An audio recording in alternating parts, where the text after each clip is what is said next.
أعوذ بالله من الشيطان الرجيم ولقد آتينا موسى الكتاب আল্লাহ বলেন নিশ্চয়ই আমি দিয়েছি মুসা আলাইহিস সালামকে কিতাব। এই কিতাবের নাম হচ্ছে তাওরাত।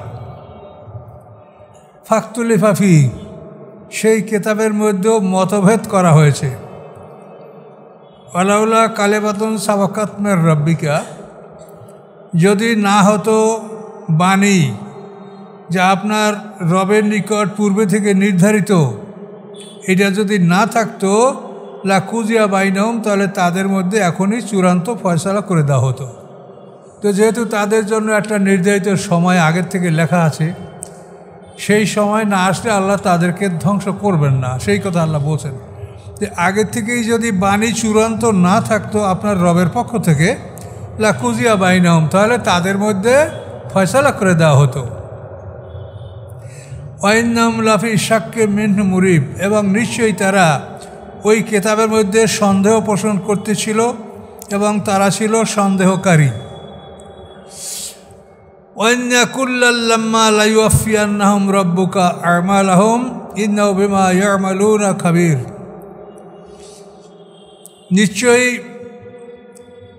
সকলকে অবশ্যই পরিপূর্ণ করে দেবেন আপনার রব তাদের আমল, অর্থাৎ তাদের আমলের বিনিময়ে। আল্লাহ নিশ্চয়ই ইনফ্যাটিক ওয়ার্ড ব্যবহার করা বলছেন, আল্লাহ নিশ্চয়ই তাদের সবাইকে তাদের আমাল, যে তাদের কর্ম, এই কর্মটার বিনিময়ে আল্লাহ পরিপূর্ণরূপে দান করবেন, কাউকে আল্লাহ কম করবেন না। ইন্নাহু বিমা ইয়ামালুনা খাবীর, নিশ্চয়ই আল্লাহ তাআলা অবগত আছেন যা কিছু তারা করছে। তাদের সমস্ত কাজ সম্পর্কে আল্লাহ অবগত আছেন, আমাদের কাজ সম্পর্কে আল্লাহ অবগত আছেন। তিনি আমাদের সাথে আছেন আমরা যেখানে থাকি। কিরামান কাতিবিন, ফেরেশতা আমাদের কাঁধে বসা আছে, তারা লিখছে। কাজেই আল্লাহ বলেন ইন্নাহু বিমা ইয়ামালুনা খাবীর, আল্লাহ তাআলা খবর রাখেন, অবগত আছেন যা কিছু তারা করে এ সম্পর্কে। আল্লাহ বলেন ফাস্তাকিম কামা উমিরতা ওমান তাবা মাক, আপনি সোজা থাকেন, দৃঢ় থাকেন, কামা উমিরতা, যেভাবে আপনাকে আদেশ করা হয়েছে, এবং ওমান তাবা মাক, এবং তারাও যেন সরল সোজা থাকে যারা আপনার সাথে তওবা করেছে, ফিরে এসেছে।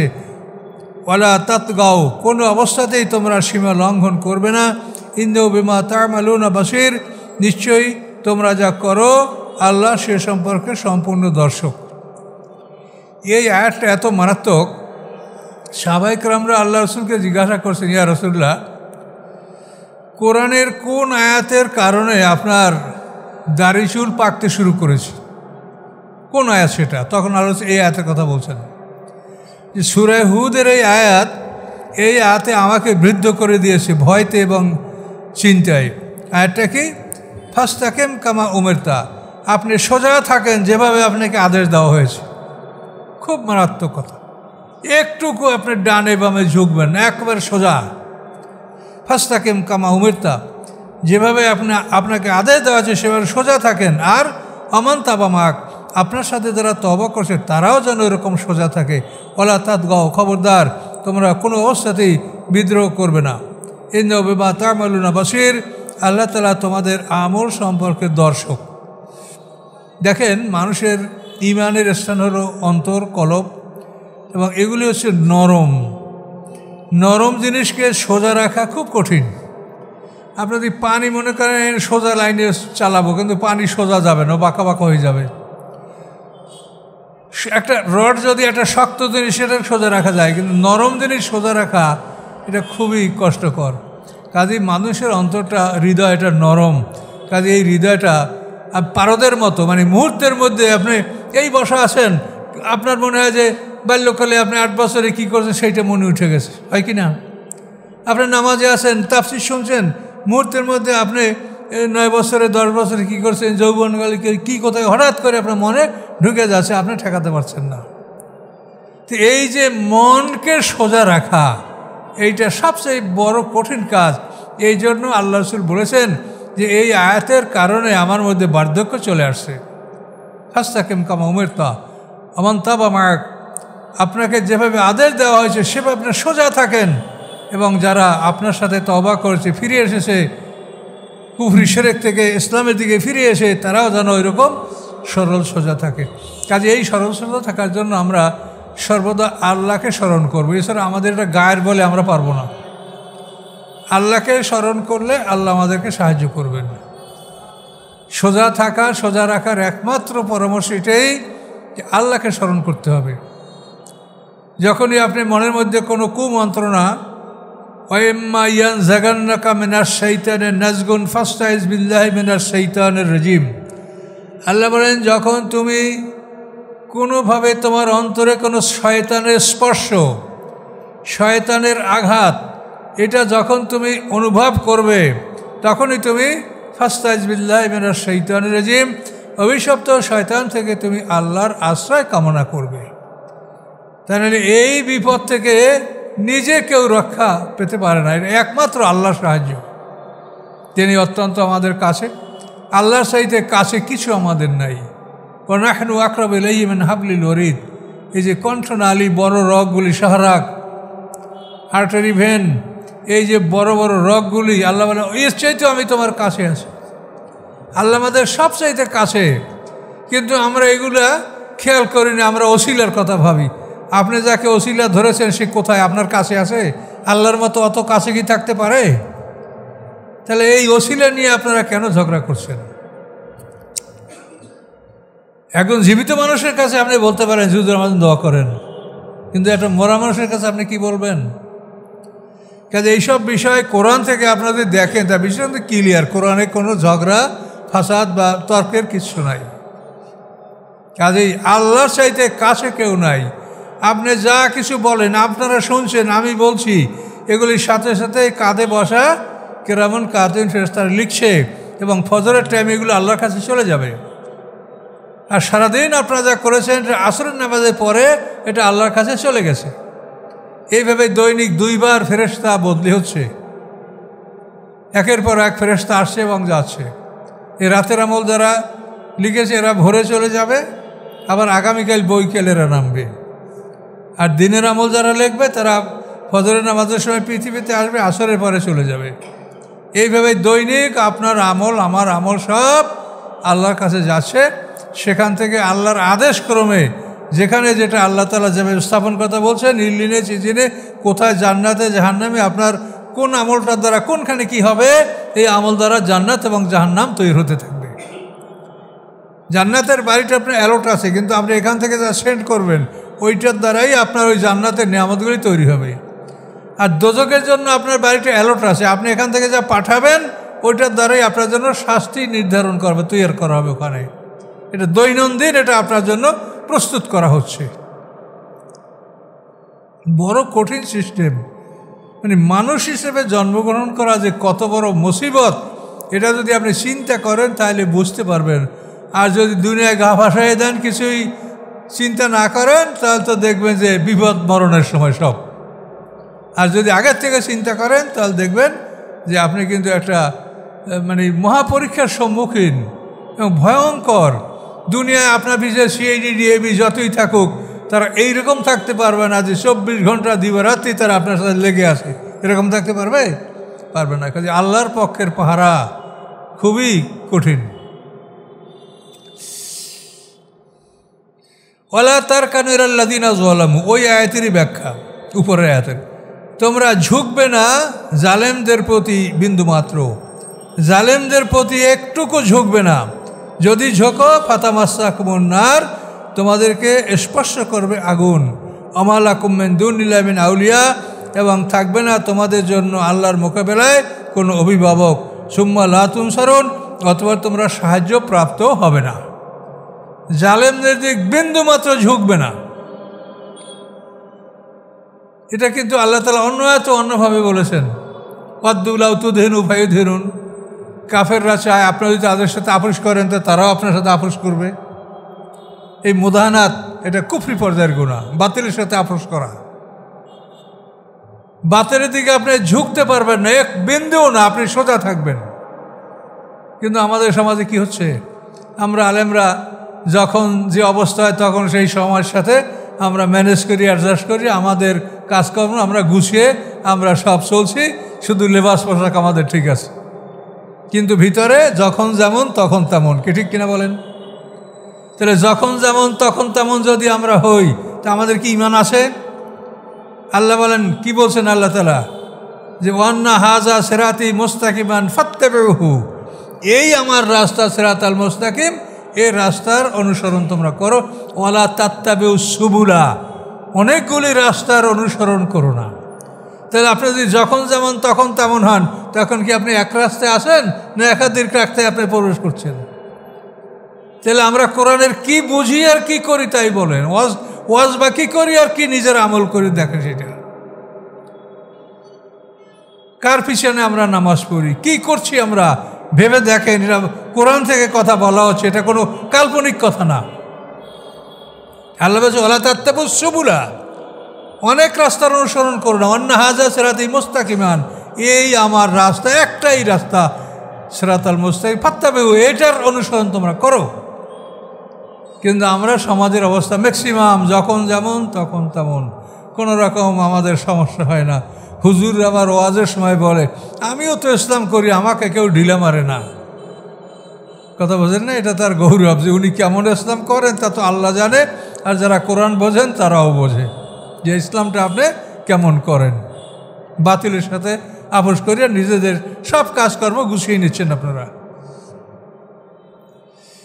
এই জন্য তো আল্লাহ বলেন ইয়াউমা তুবলাস সারাইর, সেই দিন সমস্ত গোপন রহস্যগুলিকে উন্মুক্ত করা হবে। ইয়াউমা তুবলাস সারাইর ওয়া হুসসিলা মা ফিস সুদূর, মনের মধ্যে যা কিছু আছে এগুলি সব সেদিন বের করা হবে। সেদিন এগুলি বের করা হবে, তখন দেখবেন যে আমরা একজন আলেমের বেশে আমাদের কি অবস্থা দাঁড়ায়। 50,000 বছরের সমাজ যে বিচার হবে দিনটাই, এটা কেন হবে? এইসব প্রত্যেকটা জিনিসকে সেদিন উন্মুক্ত করা হবে। হুসসিলা মা ফিস সুদূর, অন্তরে কি আছে সেটা সেদিন সব কিছু বের করা হবে, উন্মুক্ত করা হবে। কাজে এই জন্য আমাদের সতর্ক হতে হবে। আমাদের সামনে আর কার কতটুকু সময় আছে বলেন? আল্লাহর কাছে তওবা করেন, অপরাধ থেকে ফিরে আসেন, আল্লাহ তাআলা আপনার সব গুনাহ মাফ করবে। আপনি নিরাশ হবেন না, আল্লাহ আপনার সব মাফ করে দেবে। কিন্তু আপনি আজকে শুনছেন, এখন থেকে আপনি যেন আর খারাপ না করেন, আল্লাহ মাফ করে দিবে। আল্লাহ বড় দয়ালু।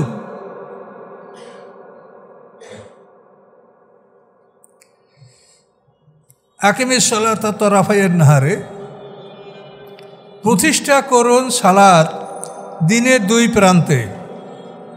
দিনের দুই প্রান্তে, দিনের দুই প্রান্ত ফজর এবং আসর। মাগরিব কিন্তু রাতের নামাজ, ফজর কিন্তু দিনের নামাজ। শবে সাদেকের পর সব ফজর রক্ত হয়।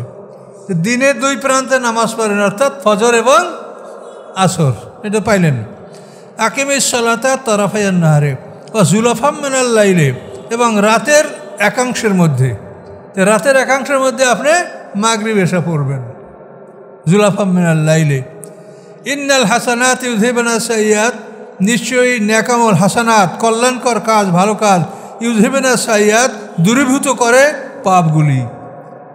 আপনি সালাত যদি আদায় করেন জামাতের সহিত, তো এই এক সালাতে ধরেন ফজর থেকে আপনি জোহরের মধ্যে, নিশ্চয়ই মানুষ হিসেবে যখন আপনি সমাজে চলাফেরা ওঠা বসা করেন, আপনার টুকটাক ভুল ভ্রান্তি হয়েই থাকে। তো এইগুলি যে হয়, এটার নাম সাইয়া, ছোট গুনাহ।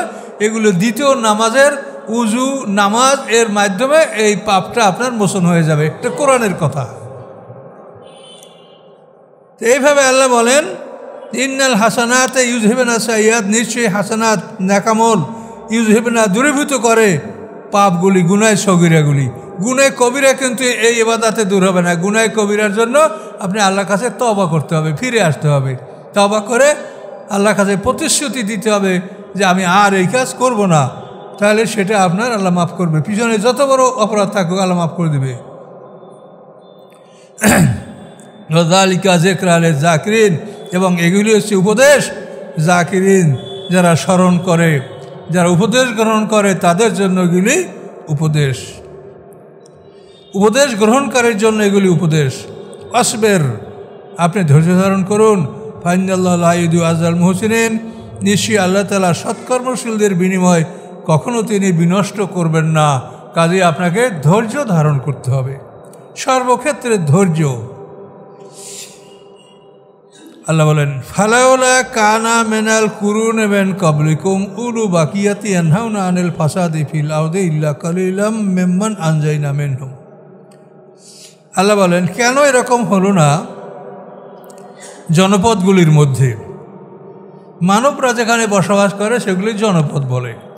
কেন এরকম হলো না মিনাল কুরুনে জনপদগুলির মধ্যে মিন ক্বাবলিকুম তোমাদের পূর্বের উলু বাকিয়াতেন যারা জ্ঞানী যারা সম্মানিত ইয়ানহাউনা আনিল ফাসাদে তারা কেন মানা করলো না পৃথিবীতে অশান্তি সৃষ্টি করার বিষয়ে? যে দাউদ আলাইহিস সালাম দেখেন সেখানে একদল তাদেরকে মানা করিয়া দেওয়াল দিয়া পৃথক করিয়া তারা বসবাস করছে। তো আল্লাহ বলেন যে তোমাদের পূর্ববর্তী জাতিগুলি তাদের মধ্যে এরকমটা কেন হলো না যারা উলু বাকিয়া অর্থাৎ যারা জ্ঞানের অধিকারী, যারা সমাজের সম্ভ্রান্ত জ্ঞানের অধিকারী মুরব্বী বুদ্ধিমান, তারা ইয়ানহাউনা আনিল ফাসাদে ফিল আরদ পৃথিবীতে অনাসৃষ্টিতে তারা বাধা দিল না কেন? ফাসাদ মানে মিসচিফ মেকিং, ফাসাদ করা, অশান্তি সৃষ্টি করা, এটা তারা জ্ঞানীরা বাধা দিল না কেন? হ্যাঁ ইল্লা কালিলান সামান্য লোকে বাধা দিয়েছে, মিম্মান আনজাইনা মিনহুম তাদের থেকে যাদেরকে আমি মুক্তি দিয়েছিলাম। যারা এই বাধাটা দিয়েছে অন্যায়ের বিরুদ্ধে যারা পদক্ষেপ নিয়েছে আল্লাহ বলেন আমি তাদেরকে মুক্তি দিয়েছি। আত্তাবাল্লাযিনা যালামু অনুসরণ করেছে জালেমরা মা উত্রিফু ফিহি যা তারা অর্জন করেছে কামাই করেছে সেইটার মধ্যেই তারা সেই উপার্জনের দিকেই তারা অনুসরণ করেছে। অকানু মুজরিমিন এবং তারা ছিল অপরাধী। এখন দেখেন আমর বিল মারুফ নাহি আনিল মুনকার, এইটা হলো আমাদের প্রধান কাজ, যেটা আল্লাহ বলেছেন যে তোমাদের কাজ হলো কি কুনতুম খায়রা উম্মাতিন উখরাজাত লিন-নাস তা'মুরুনা বিল মারুফি ওয়া তানহাউনা আনিল মুনকার। আমর বিল মারুফ নাহি আনিল মুনকার, এটা হলো আমাদের কাজ, এটা হলো জান্নাতের কাজ। জিকির জান্নাতের আমল না। জিকির করতে আল্লাহ কোরআনে বলেছেন জিকির করলে আপনার নামাজ ভালো হবে, আপনি ভালো নামাজ পড়তে পারবেন, নামাজের মধ্যে আপনার ওয়াসওয়াসা কম আসবে। নামাজ ভালো হলে আপনার মন ভালো হবে, আর মন ভালো হলে আপনার কাজ ভালো হবে, আর ভালো কাজের বিনিময়ে আপনি জান্নাতে যাবেন। সিরিয়ালটা বুঝতে পারছেন? আল্লাহকে স্মরণ করবেন, সুবহানাল্লাহ, আলহামদুলিল্লাহ, লা ইলাহা ইল্লাল্লাহ, আল্লাহু আকবার, শুরু কোরআনের ছোট ছোট সূরা। এই জেকের করে মানে এটা কোরআনেই বলা আছে কদ আফলাহা মান তাযাক্কা ওয়া যাকারা ইসমা রাব্বিহি ফাসাল্লা। আরেকটা কি কদ আফলাহা মান তাযাক্কা, জয়যুক্ত হলো তারা যারা পবিত্রতা অর্জন করলো, ও যাকারা ইসমা রাব্বিহি ফাসাল্লা, আর রবের নাম জিকির করার পরপরই তারা নামাজ পড়লো। ফা মানে ফাই তাকিবিয়া মানে এটার পরেই ওটা যাকারা ইসমা রাব্বিহি ফাসাল্লা, রবের নাম স্মরণ করলো, রবের নাম করা জিকির ছেড়ে নামাজে ধরলো, যাকারা ইসমা রাব্বিহি ফাসাল্লা। এইভাবে যদি আপনার হয় আর কি করবেন? ফায়জা কুদিয়াতে সালাতু ফান্তিশবির আবতাগুম ফাদলে অজগুল্লাহ কাসিরা, নামাজ শেষ করার পরে তুমি মসজিদে বের হও, আল্লাহকে অধিক পরিমাণে স্মরণ করো। তাহলে এটা কোরআনের কথা।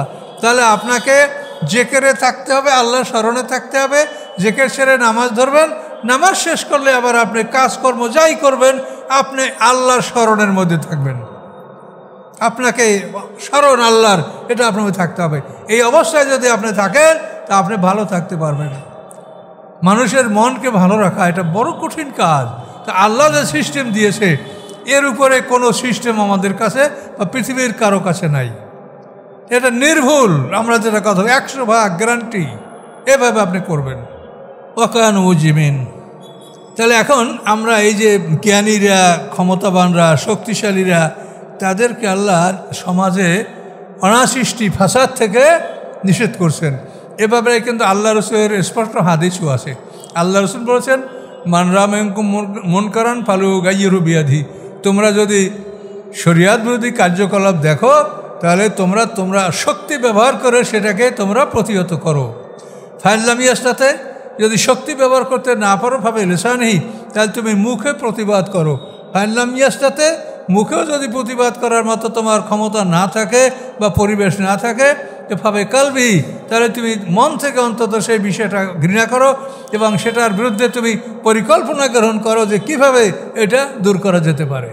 এটা আল্লাহ রসুলের বিশুদ্ধ হাদিস, কোরআনের এবং হাদিস দেখেন সবটা মিল আছে। এখানে আল্লাহ বলছেন যে বড়রা তোমরা কেন শক্তি প্রয়োগ করে অন্যায়টা দূর করছো না, কেন করছো না? কেউ যদি অন্যায়ের বিরুদ্ধে কথা না বলেন তো সমাজে অন্যায়টা ছেয়ে যাবে। আর যদি এভাবে অন্যায়ের বিরুদ্ধে কথা বলেন তাহলে মানুষেরা অনেক ভয় পাবে, লজ্জা করবে। আর যদি কেউ না বলে তাহলে তো পশুর মতো সমাজের অবস্থা হয়ে যাবে। কাজে এই জন্য এটা বুঝতে হবে যে আপনার পক্ষে যতটুকু সম্ভব আপনি এটা মানুষকে বলবেন, যেহেতু আমাদের কাজ হলো আমর বিল মারুফ নাহি আনিল মুনকার। এই জেকের কিন্তু বেহেশতের কাজ না, এটা তো বললাম। আপনি জেকেরে আপনার নামাজ ভালো হবে, নামাজে আপনার মন ভালো হবে, মন ভালো হলে আপনার কাজ ভালো হবে, আর ভালো কাজের বিনিময়ে আপনি জান্নাত পাবেন।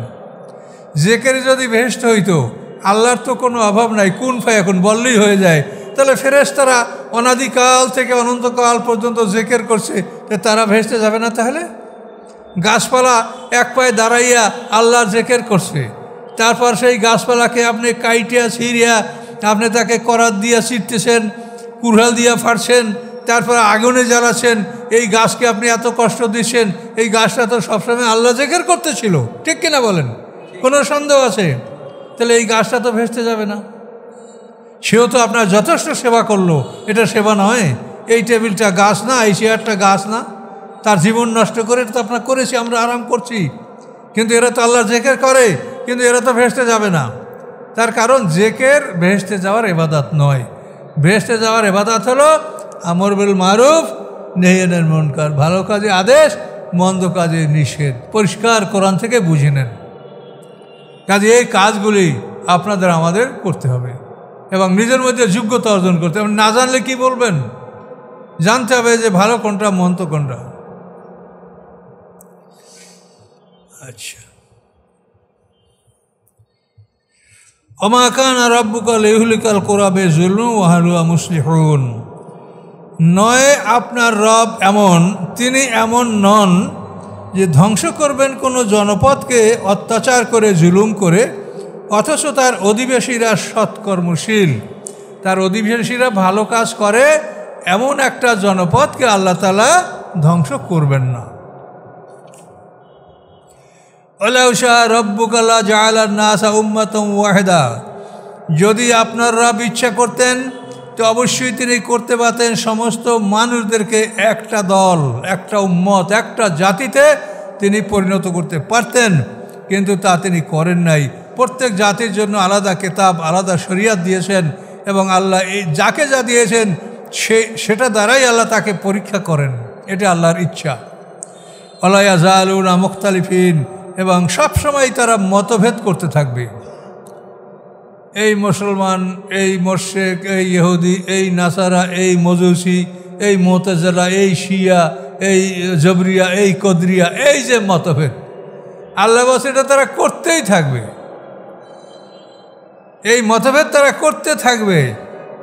ইল্লামার রাহমা রাব্বুকা, সে ব্যতীত যার প্রতি আপনার রব দয়া করেছেন। তাহলে দেখেন, আপনার রব যার প্রতি দয়া করেছে সেই মতভেদে ঢুকবে না, সে কোরআনকে মানিয়ে চলবে, মতভেদ নাই। আপনি আমি কোরআনকে মেনে চললে আমাদের কি ব্যবধান থাকতে পারে? আপনিও কোরআনকে মানেন, আমিও না মানি। আপনি না বুঝলে আমি আপনাকে বুঝাবো, আমি না বুঝলে আপনি আমাকে বুঝিয়ে বলবেন। এর বাইরে তো কোরআন দ্বারা আর কিছু হয় না। ইল্লামার রাহমা রব, যাকে আপনার রব দয়া করবেন সে ইখতিলাফ করবে না, ওর মধ্যে ঢুকবে না। ওয়ালি যালিকা খালাকাহুম, আল্লাহ বলেন এজন্যই তাদেরকে সৃষ্টি করা হয়েছে। আল্লাহ এটাই দেখতে চান যে কে আমার পথে, কে শয়তানের পথে, কে কোন পথে, কে কি করো, এটা আল্লাহ তাআলা দেখতে চান। এটা আমি আপনাদেরকে আগেও বলছি যে আল্লাহর যা করেন তাকে কেউ প্রশ্ন করতে পারবে না, এটা তার ইচ্ছা এবং এটা আমাদেরকে মাথা নত করে মানতে হবে, সারেন্ডার করতে হবে। তবে তিনি চান কি যে হক ও বাতিল এই দুইটা নিয়ে পৃথিবীতে সবসময় যুদ্ধ হবে, রক্তপাত হবে, এবং এই যুদ্ধটা তিনি দেখতে পছন্দ করেন। এক একজন একটা হবি আছে না, আপনি কি পছন্দ করেন? গার্ডেনিং, আপনি বাগান করা, না মাছ ধরা, না কি কাজ করা? কাজে আল্লাহ বলছেন আমার পছন্দনীয় কাজ হলো ইন্নাল্লাহা ইউহিব্বুল লাযিনা ইউকাতিলুনা ফি সাবিলি সাফফান কান্নাহুম বুনিয়ানুম মারসুস।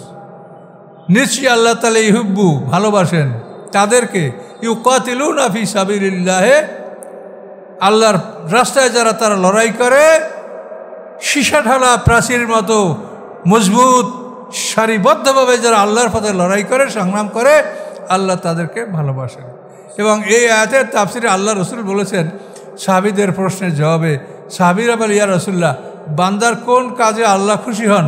তা আল্লাহ রসুল বলেছেন মর্দে মোমেন যার বক্ষে কোনো লোহার বর্ম লৌহ বর্ম পরিহিত না, উলঙ্গ বক্ষে মর্দে মোমেন লড়াই করতে করতে যখন কাফেরের ভিড়ের মধ্যে চলে যায় এবং তলোয়ারের আঘাতে তার কলিজা কেটে দ্বিখণ্ডিত হয়ে যায়, এই দৃশ্য দেখে আল্লাহ আনন্দে হাসেন।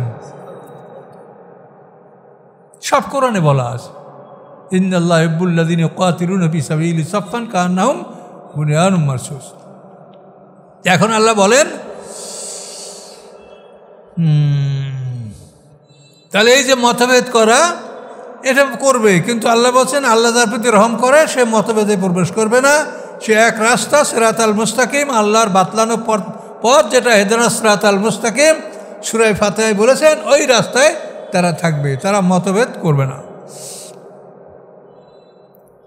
আল্লাহ বলেন অতাম্মাত কালিমাতু রাব্বিকা, চূড়ান্ত হয়েছে সমাপ্ত হয়েছে আপনার রবের বাণী। কিসের উপরে সমাপ্ত হয়েছে? আমলান্না জাহান্নামা, অবশ্যই আমি পরিপূর্ণ করব জাহান্নামকে, মিনাল জিন্নাতি ওয়ান নাসি আজমিন, সমস্ত জিন এবং মানুষ দ্বারা, সমস্ত জিন এবং মানব দ্বারা আমি জাহান্নামকে পরিপূর্ণ করব। এভাবে আমার বাণী চূড়ান্ত হয়ে গেছে, এটার উপরে আর কিছু কর নাই। তাম্মাত মানে কি? এটা সমাপ্ত হয়েছে, চূড়ান্ত হয়েছে, কনফার্ম হয়েছে, ফাইনাল হয়েছে যে এটা আমি করব, যে আমার জাহান্নামকে আমি জিন এবং মানব, যারা অবাধ্য জিন অবাধ্য মানব তাদের দ্বারা আমি জাহান্নামকে পরিপূর্ণ করব। অকুল্লান নাকুসু আলাইকা মিন আম্বার রসুল, এবং সমস্ত আম্বার রাসূল, রাসূলদের যত খবর আছে এই সমস্ত খবরগুলি আপনাকে আমি শোনালাম। মা নুসাব্বিতু বি ফুয়াদাকা, এর মাধ্যমে আমি আপনার হৃদয়টাকে প্রতিষ্ঠা করতে চাই ওয়াজাকা ফি হাজিল হক, এবং এই কোরআনের মাধ্যমে আপনার কাছে সত্য এসেছে, অমাওয়াজাতুন উপদেশ এসেছে, যিকরা লিল মুমিনিন এবং মুমিনদের জন্য উপদেশ। তো এই যে নবী রসুলদের কথা আল্লাহ বলেন অকুল্লান নাকুসু আলাইকা মিন আম্বার রসুল, এই রসুলগণের যে খবরগুলি আল্লাহ রাসূলকে জানান কেন?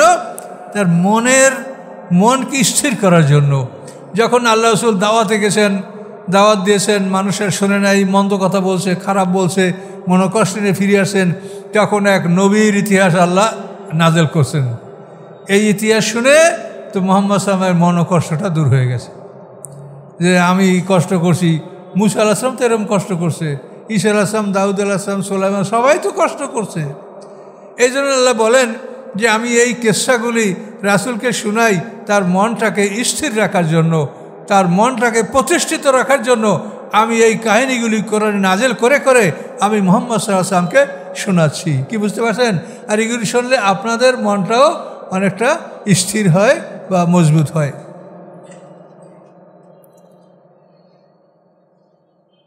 মাওয়াজা এগুলি উপদেশ, ওয়াজ নসিহত উপদেশ মুমিনদের জন্য।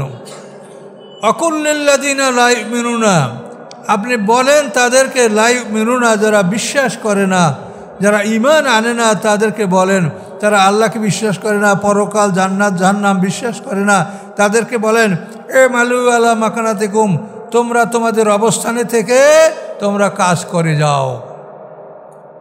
তোমরা যে অবস্থানে আছো সেইখানে বসে তোমাদের অবস্থানে থেকে তোমরা কাজ করে যাও। ইন্না আমিলুন, আমরাও কাজ করে যাচ্ছি। অন্তাজিরু, তোমরা অপেক্ষা করো। ইন্না মুনতাজিরুন, নিশ্চয়ই আমরা অপেক্ষমান থাকলাম। এটা চূড়ান্তভাবে তাদেরকে বলে দেওয়া হলো, চূড়ান্তভাবে তাদেরকে বলে দেওয়া হলো। ওয়ালিল্লাহি গায়বুস সামাওয়াতি ওয়াল আরদ, এবং আল্লাহ মালিক অদৃশ্য আকাশসমূহের এবং পৃথিবীতে যা কিছু দেখা যায় না, আকাশ পৃথিবীর মধ্যে এই সব কিছু আল্লাহ জানেন। এই সব কিছুর মালিক আল্লাহ। তিনি যেমন প্রকাশ্য বিষয়গুলি যেমন জানেন, গায়েব বিষয়গুলি একই রকম জানেন, কোনো রকম এর মধ্যে কোনো ব্যবধান নাই। যেমন তিনি হাজির সম্বন্ধে জানেন, তেমন তিনি গায়েব সম্পর্কে জানেন। ওয়াইলাহি ইউরজাউল আমরু কুল্লু, এবং তার কাছে সমস্ত আমলগুলি ফিরিয়ে আনা হবে। আমরা যে যা করেছি সমস্ত আমল আল্লাহকে দেখানো হবে। প্রতিদিন তো দেখানো হচ্ছেই, আমরা এখন করছি, এটা তো ভোরে আল্লাহকে নিয়ে ফেরেশতারা দেখাবে। আবার আবার সারাদিন করছি, তা আসরের পরে আল্লাহকে দেখাবে। এটা তো আল্লাহ এখন দেখাচ্ছে। আবার বিচারের দিনেও প্রত্যেকটা মানুষের আমল আল্লাহকে দেখানো হবে, এবং আল্লাহ দেখে একা রায় দিবেন। 50,000 বছর এই দিন ধারণ করেছেন আল্লাহ তাআলা। সেটা আল্লাহ বলেন ওয়াইলাহি ইউরজাউল আমরু কুল্লু, সমস্ত আমল আল্লাহর দিকেই প্রত্যাবর্তন করবে, আল্লাহর সামনে উপস্থাপন করা হবে। ফেরেশতারা কি করবে? হাজা মা লাদাইয়া আতীত, দুইজন ফেরেশতা কেরামন কাতিবিন হাশরের ময়দানে, বিচারের মাঠে যখন আমরা হাজির হব, তখন এটা আপনারা জানেন যে আল্লাহ বিচারের মাঠে যে আসবেন, কয়েকটা পর্বে ফেরেশতা আকাশ থেকে নাজেল হবে। এই ফেরেশতাদের সংখ্যা হবে মানুষের 7 গুণ, মানুষের 7 গুণ। এই আলোচনা করছি না আপনাদেরকে, হ্যাঁ? 7 গুণ ফেরেশতা। প্রথমবারে আসবে 1 গুণ, মানে যত মানুষ তত ফেরেশতা। দ্বিতীয় আসবে তার দ্বিগুণ, তাহলে 2 1 গুণ 3 গুণ, এবং তৃতীয়বারে আসবে দ্বিতীয়বারের 2 গুণ 4 গুণ। এই 7 গুণ ফেরেশতা সহ আল্লাহ মাঠে আসবেন, এবং মাঠে আসার পরে আল্লাহ বিচারের সিংহাসনে আরোহণ করবেন। আরোহণ করার পরে তিনি 2 হাতে আকাশ পৃথিবী নিয়ে, 7 পৃথিবী বাম হাতে এবং 7 আকাশ ডান হাতে, এই 2 হাতে নিয়ে বলবেন লেমানেল মুলক, বলো রাজত্ব কার, বলো তোমরা পৃথিবীতে রাজত্ব নিয়ে কত কিছু করেছো, এখন বলো লেমানেল মুলক। কোরআনের পরিষ্কার ওয়াল আরদু জামিয়ান কবজাতু ইয়াউমাল কিয়ামাতে ওয়াস সামাওয়াতু মাতবিয়াতুম বিয়ামিনি, 7 পৃথিবী আল্লাহর বাম হাতে থাকবে, এবং সপ্ত আকাশ আল্লাহর ডান হাতে ভাঁজ ভাঁজ করা থাকবে। এইভাবে 7 আকাশ 7 পৃথিবী 2 হাতে নিয়ে বলবেন লেমানেল মুলক, বলো রাজত্ব কার, কি করেছো পৃথিবীতে, কাকে তোমরা সার্বভৌমত্বের মালিক মনে করেছো, বলো। এই কথাগুলি আমাদের বলতে হবে। দেখেন আসহাবে কাহাফের ঘটনা, তারা 7 জন ছিলেন, হ্যাঁ? তাদের সংখ্যা হলো 7 জন, ইয়ামলিকা, মাকসালমিনা, মসলিনা, মরনুর, দবারনুর, সাজনুস, কাফাস্তাতিউস, এই 7 জন, আর কালভুম কাতমির, হ্যাঁ কুকুর, কালভুম কাতমির, কেতমির কুকুরের নাম।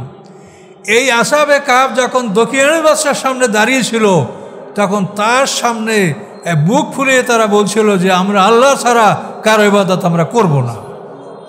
দেখেন সূরা কাহাফের মধ্যে পৃথিবীতে এই লোক কয়টা ছাড়া আর কোনো মোমেন ছিল না, কিন্তু তাদের সামনে এই 7টা লোক এভাবে মুখ ফুলিয়ে কঠিনভাবে বলেছিলেন। ইব্রাহিম আলাইহিস সালামকে দেখেন, আমাদের জাতির পিতা, সারা পৃথিবীর বাদশা নমরুদ, তার বিরুদ্ধে তিনি একাই যুদ্ধ ঘোষণা করলেন। এই জন্য ইব্রাহিম আলাইহিস সালাম বলে ইন্না ইব্রাহিমা কানাত উম্মাতান কানেতান লিল্লাহ, যে ইব্রাহিম আলাইহিস সালাম একাই একটা জাতি। ইব্রাহিম আলাইহিস সালামকে একাকি আল্লাহ কোরআনে বলছেন উম্মা, তিনি একাই একটা জাতি।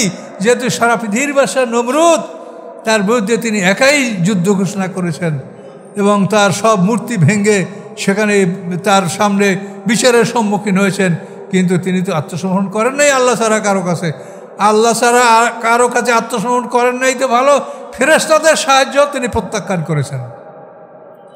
মেকাইল আসছে পানির খবর নিয়ে, বাতাসের ফেরেশতা, হাওয়ার ফেরেশতা আসছে যে আমি হাওয়া দিয়ে উড়াই দেবো সব।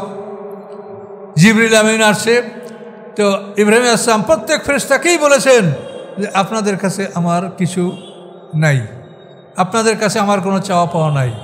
তখন জিবরিল বলছেন যে আপনি আল্লাহকে তাহলে বলেন। তখন বললেন যে আল্লাহকে আমি কি বলবো, আল্লাহ তো সব দেখছে, অবস্থা কি দেখে। তারপর জিবরিল আমিনও ফিরে গেলেন। এরপরে আল্লাহ নমরুদ যখন ইব্রাহিম আলাইহিস আগুনে ফেললো, তখন কি বললো? আল্লাহ বললেন কুলনা ইয়া নারু কুনি বারদাম ওয়া সালামান আলা ইব্রাহিম, কুনি বারদা, আগুন ঠান্ডা হয়ে যাও। তাফসিরে বলা আছে এই আয়াত এতটুক যখন আল্লাহ পড়ছেন কুনি বারদা, সমগ্র পৃথিবীর আগুন ঠান্ডা হয়ে গেছে, আগুন জ্বলছে কিন্তু পানি গরম হচ্ছে না। কুনি বারদা আল্লাহর আদেশ। পৃথিবীর সব কার আদেশ? মানে আগুন কার আদেশে জ্বলে? দেখেন আগুনে পড়ে কার আদেশে? আল্লাহর হুকুম ছাড়া নয়। কুনি বারদা, বারদা বলার সাথে সাথে সমস্ত পৃথিবীর আগুন ঠান্ডা হয়ে গেছে।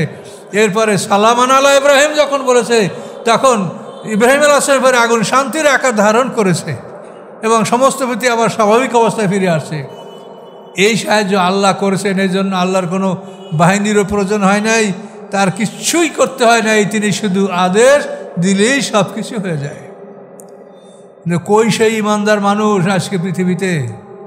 এই জন্যই তো পৃথিবীতে দিন কায়েমের জন্য ইমাম মাহাদির আসার প্রয়োজন আছে, ঈসা আলাইহিস সালাম আসার প্রয়োজন আছে। ওই ধরনের মানুষ না হলে ছোট দল বড় দলের উপরে জয়যুক্ত হবে না। মুসলমানদের দল সবসময় ছোট থাকবে, কখনো বড় হবে না। তো এইসব কথাগুলি ভালো করে বোঝেন। আল্লাহ বলেন অন্তাজিরু ইন্না মুনতাজিরুন, তোমরা অপেক্ষা করো, আমরাও তোমাদের জন্য অপেক্ষমান থাকলাম। ওয়ালিল্লাহি গায়বুস সামাওয়াতি ওয়াল আরদ, আকাশ পৃথিবীর সমস্ত অদৃশ্য বস্তু এর মালিক আল্লাহ। ওয়াইলাইহি ইরজাউল আমরু কুল্লুহু, এবং আল্লাহর কাছে সমস্ত আমলগুলি ফিরে যাবে। ফাবুদুহু, তোমরা আল্লাহর ইবাদত করো। ওয়া তাওয়াক্কালু আলাইহি, এবং তোমরা আল্লাহর উপরে নির্ভর করো।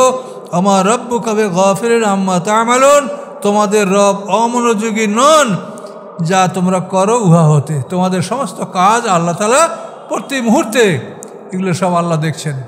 তিনি কাছে আছেন, ফেরেশতারা রেকর্ড করছে, তার কাছে আবার কেরামন কাতিবিন তারা দৈনিক জমা করছে। এই সব কিছু ফাংশন আপনি দেখেন যে কীভাবে আল্লাহ করছে। হাসরের ময়দানে এই বিচারের সময় যখন আসবে, আমাদের আমলনামাটা গলায় থাকবে। মানুষ মারা গেলে তাকে পুড়ে ফেলা হোক, যা করা হোক, তার আমলনামাটা নষ্ট হয় না। অকুল্ল ইনসানের আলজামনাহু তায়রাহু ফি উনুকি, প্রত্যেকটা মানুষের গলায় আমলনামা, এটা নষ্ট হবে না। আপনাকে পুরাইয়া সরকার করে দেন, কিন্তু হাসরের ময়দানে যখন সে উঠবে তখন গলায় আমলনামা নিয়েই উঠবে। কথা বলতে পারছেন? ওই বিমানে যে ব্ল্যাক বক্স, সব কিছু পড়বে, ব্ল্যাক বক্স পড়বে না। তা আমলনামা আপনার ওই ব্ল্যাক বক্সের মতো এটা পড়বে না। এই আমলনামা নিয়ে আপনি উঠবেন, সমস্ত ফেরেশতারা হাজির হবে, এবং আল্লাহ যখন বিচারের সিংহাসনে বসবেন, তারপরে ওই প্রশ্ন করবেন লিমানিল মুলক, আল্লাহই বলবেন লিল্লাহিল ওয়াহিদিল কাহ্হার, রাজত্ব একমাত্র আল্লাহ, যিনি এক এবং পরাক্রমশালী। এরপরে বিচার অনুষ্ঠান শুরু হবে। সেই সময় প্রত্যেকটা মানুষের জন্য যে ফেরেশতায় সকাল বিকাল আপনার আমলনামা লিখছে, ওই ফেরেশতা আপনার সামনে আইসা আপনার আমলনামা গলা থেকে খুলবে। গলা থেকে গুলি হাতে নেবে, একজনে আপনাকে হাঁকাই নিয়ে যাবে আল্লাহর সামনে, আর একজনের কাছে আমলনামার দপ্তরটা থাকবে, আর বলবে হাজা মা লাদাইয়া আতিদ, এই তার যা কিছু আমার কাছে প্রস্তুত। এভাবে আমলনামা আল্লাহর কাছে উপস্থিত করা হবে, এবং আল্লাহ তাআলা সেটা দেখে বিচার করবেন। প্রত্যেকটা মানুষই আল্লাহর সামনে হাজির হবে, প্রত্যেকটা মানুষের আমলনামা আল্লাহর কাছে উপস্থাপন করা হবে। এভাবে হাসরের ময়দানে বিচার কর্ম হবে, যেটা আমরা বহুবার বলছি, এবং যেহেতু কোরআনে যেটা বারবার বলা হয়, সে কথা আমাদেরও বারবার বলার প্রয়োজন আছে, এবং মানুষের এগুলি বারবার শোনা প্রয়োজন আছে। এভাবে হাসরের ময়দানে আমরা বিচারের সম্মুখীন হব। আল্লাহ বলেন ইলাইহি ইয়ারজিউল আমরু কুল্লু, সমস্ত আমল আল্লাহর কাছে ফিরিয়ে আনা হবে। ফাবুদুহু, তোমরা আল্লাহর গোলামি করো, তোমরা একমাত্র আল্লাহর গোলামি করো। ওয়া তাওয়াক্কাল আলাইহি, এবং তোমরা আল্লাহর উপরে নির্ভর করো। আমা রাব্বুকা বিগাফিরিন আম্মা তা'মালুন, তোমাদের রব অমনোযোগী নয় উহা হতে যা তোমরা করতেছ। তোমাদের সমস্ত আমল সম্পর্কে আল্লাহ তাআলা সব কিছু দেখভাল করছেন। সূরাটা সমাপ্ত হলো আল্লাহর রহমতে। এরপরে সূরা ইউসুফ, পৃথিবীর মধ্যে সবচাইতে সুন্দর কাহিনী, যেটা আল্লাহ নিজেই বলছেন নাহনু নাকুসু আলাইকা হাসানাল কাসাস। এই সূরা আরম্ভ হবে ইনশাআল্লাহ আগামী সপ্তাহ থেকে। তো আমরা সবাই দোয়া করি, আস্তাগফিরুল্লাহ আল্লাযী লা ইলাহা ইল্লা হুয়াল হাইয়ুল কাইয়্যুম ওয়া আতুবু ইলাইহি, লা হাওলা ওয়া লা কুওয়াতা ইল্লা বিল্লাহিল আলিয়্যিল আযীম। আল্লাহুম্মা সাল্লি আলা মুহাম্মাদিন ওয়া আলা আলি মুহাম্মাদিন কামা সাল্লাইতা আলা ইব্রাহিম ওয়া আলা আলি ইব্রাহিম ইন্নাকা হামিদুম মাজিদ। আল্লাহুম্মা বারিক আলা মুহাম্মাদিন ওয়া আলা আলি মুহাম্মাদিন কামা বারাকতা আলা ইব্রাহিম ওয়া আলা আলি ইব্রাহিম ইন্নাকা হামিদুম মাজিদ। আল্লাহুম্মা আমিন। ইয়া রাব্বুল আলামিন, আল্লাহ আপনার কোরআন থেকে আমরা যা শুনেছি, আল্লাহ আমাদেরকে আমল করার তৌফিক দিন। ইয়া রাব্বুল আলামিন, আল্লাহ আমরা আপনার কোরআন বুঝি না, আমরা বাংলা ভাষায় কথা বলি। আল্লাহ জ্ঞানের অভাবে আপনি আমাদেরকে শাস্তি দিয়েন না। আল্লাহ আপনার কোরআন বোঝার জন্য এই মানুষগুলি আপনার এখানে আপনার ঘরে উপস্থিত হয়েছে। আল্লাহ আপনি সবাইকে কবুল করুন। আল্লাহ সবাইকে কবুল করে আপনার জান্নাতবাসী করুন। এবং আমাদের আমল এটা আপনার সুপর্দ করলাম। বাকি জীবনে আমরা যেন সব কাজ আপনার হুকুম মতো, আপনার আদেশ মতো করতে পারি। আপনার ইচ্ছার উপরে আমাদের আমল সুপর্দ করলাম। বা উফাবেদু আমরির আল্লাহ ইন্নাল্লাহ বাসীরুম বিল ইবাদ। আমাদের সমস্ত কর্ম আল্লাহর উপরে ন্যস্ত করলাম, আল্লাহর হাতে সুপর্দ করলাম। আল্লাহ আমাদের আমলের আপনি জিম্মাদার হয়ে যান। আমরা যেন কোনো খারাপ কাজ না করি। আল্লাহ আপনি আমাদের আমলের জিম্মাদার হয়ে যান। সুবহানা রাব্বিকা রাব্বিল ইজ্জাতি আম্মা ইয়াসিফুন ওয়া সালামুন আলাল মুরসালিন আলহামদুলিল্লাহি রাব্বিল আলামিন। আসসালামু আলাইকুম।